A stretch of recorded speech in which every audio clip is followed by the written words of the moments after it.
Hey hi பிரியோ viewers, நான் உங்கள் Vijay Harsha. Women who change the world ஷோவில் நம்ம இன்றைக்கி ரொம்பவே ஸ்பெஷலான ஒருத்தவங்களை பற்றி தான் பார்க்க போகிறோம்.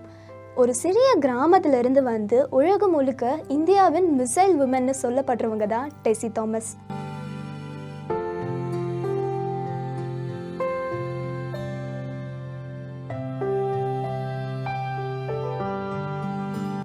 அவங்களோட பயணம் இது. அவங்களோட ஸ்டோரி ஒரு சாதாரண சக்ஸஸ்ஃபுல் ஸ்டோரி கிடையாது. அவங்க ஒரு Indian women's power, perseverance and பேஷனுடைய டெக்ஸ்ட் புக் மாதிரி. ஆரம்ப காலகட்டத்தில் ஒரு சிறிய கிராமத்திலிருந்து 1963 கேரளாவின் அழகான மாவட்டமான ஆலப்புழாவின் ததம்பலி என்ற சிறிய ஊரில் டெசி தாமஸ் பிறந்தாங்க. ஒரு சாதாரண குடும்பம். அப்பா தாய்பரம்பில் தாமஸ் ஒரு சிறிய தொழிலதிபர், அம்மா குஞ்சம்மா ஒரு ஆசிரியர். 6 குழந்தைகள்ல ஒருத்தவங்க தான் டெசி தாமஸ். படிப்பு தான் சாதனையோட அடித்தளம். பள்ளியிலேயே கணிதம், அறிவியல்னு எல்லாத்துலேயும் டெசி தாமஸ் ரொம்பவே சிறந்து விளங்குனாங்க. அவங்களோட ஆசிரியர்கள் கூட ஷேர் பண்ணியிருக்காங்க, டெசி எப்பவுமே ஒரு கேள்வி கேட்பாங்களாம், ஏன் முடியாதுன்னு. அந்த பேஷன் தான் அவங்கள இன்ஜினியரிங்க்கு அழைச்சது. 1983 கேலிக்கட் பல்கலைக்கழகத்திலிருந்து எலக்ட்ரிக்கல் இன்ஜினியரிங் முடிச்சாங்க. அப்புறம் 1986 defence research and development organisation DRDO ஸ்பான்சர்ஷிப்ல எம்டெக் இன் கைடட் மிசைல்ஸ் படிக்க பூனேல உள்ள இன்ஸ்டிடியூட் ஆஃப் ஆர்மமெண்ட் டெக்னாலஜில சேர்ந்தாங்க. அங்கதான் அவங்களோட வாழ்க்கையோட டைரக்ஷன் சேஞ்ச் ஆகுச்சு. அவங்க IAS ஆஃபீஸர் ஆகணும்னு ஆசைப்பட்டாங்க. ஆனா அவங்க DRDO இன்டர்வியூ கிளியர் பண்ணி சயின்டிஸ்ட் ஆனாங்க. அதுதான் அவங்களோட வாழ்க்கையின் ரியல் லான்ச்சிங் பேட். அவங்க வாழ்க்கை ஆரம்பத்துல ரொம்பவே சாதாரணமா இருந்தது. ஆனால் ஒரு சம்பவம் அவங்க வாழ்க்கையவே மாற்றிடுச்சு. அவங்க அப்பாவுக்கு இவங்க 8ஆம் வகுப்பு படிக்கும்போது பேரலிஸ்டிக் ஸ்ட்ரோக் ஏற்பட்டுச்சு. அதனால் அவர் படுத்த படுக்கை ஆயிட்டாரு. அதுக்கப்புறம் அவங்க வாழ்கிறதே ரொம்ப சிரமமாக இருந்துச்சு. அந்த டைமில் டெசி பொறுப்பை கற்றுக்கொண்டாங்க. அந்த ஹார்ட்ஷிப் தான் அவங்க கேரக்டரை இன்னமுமே ரொம்ப ஸ்ட்ராங்காக்குச்சு. அவங்க கனவு சின்ன வயதுலேருந்தே ஆரம்பிச்சுது. அவங்க வீட்டு அருகிலேயே தும்பா ராக்கெட் லான்ச்சிங் ஸ்டேஷன் இருக்கிறத அவங்க பார்த்து வளர்ந்தாங்க. அதனால அந்த கனவும் அவங்களுக்கு வேரூன்றி இருந்துச்சு. ஒரு நாள் நானும் ராக்கெட் லான்ச் பண்ணணும்னு. அந்த தாட் தான் அவங்க வாழ்க்கையை ஆர்பிட்க்கு லான்ச் பண்ணியது.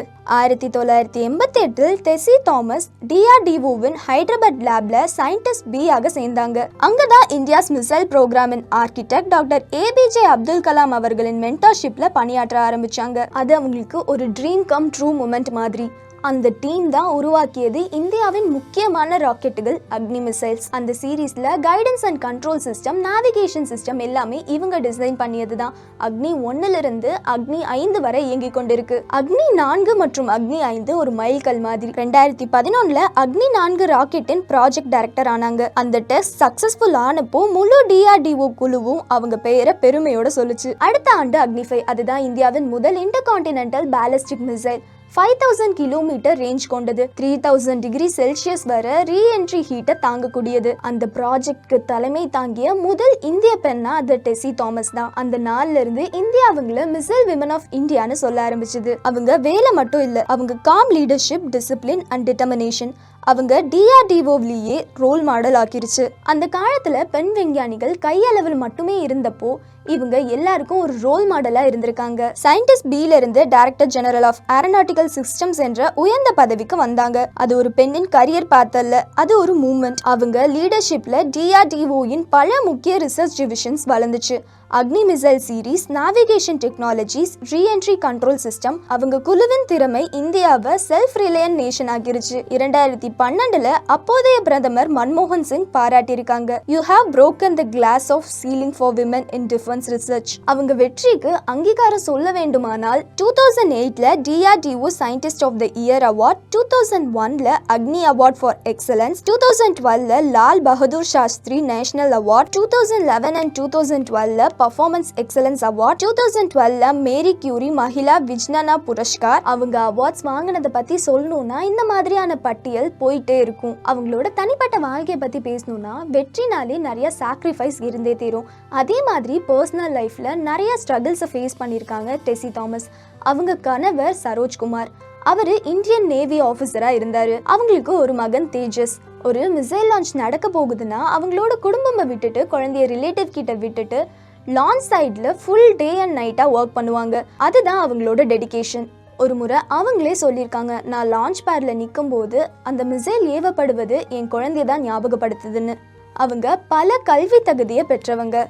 PhD in Missile Guidance, MBA in Operations Management, மேலும் பல ஸ்பெஷலைஸ்டு டிஃபென்ஸ் ட்ரைனிங் கோர்சஸை எடுத்திருக்காங்க. 2018க்கு அப்புறம் அவங்க ஒரு புதிய பாதையை தேர்ந்தெடுத்தாங்க. அதுதான் புதிய தலைமுறையை உருவாக்கும் பாதை.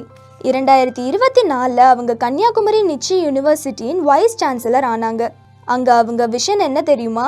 வெற்றி என்பது மார்க்ஸ் இல்லை, முயற்சியில தான். அறிவியல், தொழில்நுட்பம் இவை பெண்களுக்கு தடை இல்லை. மாணவர்களிடம் எப்போதும் சொல்வாங்க, learn to dream big, learn to fail gracefully, even failure gives you direction. Tessy Thomas ஒரு முறை சொல்லியிருக்காங்க, as doctor Kalam said, missiles are not weapon of destruction, missiles are weapon of peace. அதாவது ஏவுகணைகள் அழிவுக்கான ஆயுதங்கள் இல்லை, ஏவுகணைகள் அமைதிக்கான ஆயுதம். அதுதான் அவங்களோட ஃபிலாசபி. அவங்களோட வாழ்க்கை கதை நமக்கு ரொம்பவே ஒரு இன்ஸ்பிரேஷன். அவங்க கனவு இந்தியா ஒரு செல்ஃப் ரிலவெண்ட்டாக அண்ட் டெக்னாலஜிக்கலி ரொம்பவே ஸ்ட்ராங்காக இருக்கணுங்கிறது தான். ஒரு சிறிய கிராமத்திலேருந்து வந்த ஒரு பெண் இந்தியாவின் விண்வெளி மற்றும் பாதுகாப்பு துறையின் ஒரு முகமானாங்க டெசி தாமஸ். அவங்க அக்னி மிசைல்ஸில் விட்ட தீ நம்ம நாட்டின் செல்ஃப் கான்ஃபிடென்ஸில் ஒலிக்குது. அவங்க ஸ்டோரி சொல்கிற லெசன் என்ன தெரியுமா? வாய்ப்பு யாருக்காகவும் காத்திருப்பதில்லை, நம்ம தான் அதை உருவாக்கிக்கணும். அதுதான் அவங்க வாழ்க்கையின் மிசைல் கோட்பாடு. உங்களோட ஃபேவரட் விமென்ஸ் லிஸ்ட்டு, உங்களோட ஃபேவரட் அச்சீவ் விமென்ஸ் லிஸ்ட்டையும் கொடுங்க. அடுத்த வீடியோவில் பார்க்கலாம். நான் உங்கள் விஜய் ஹர்ஷா.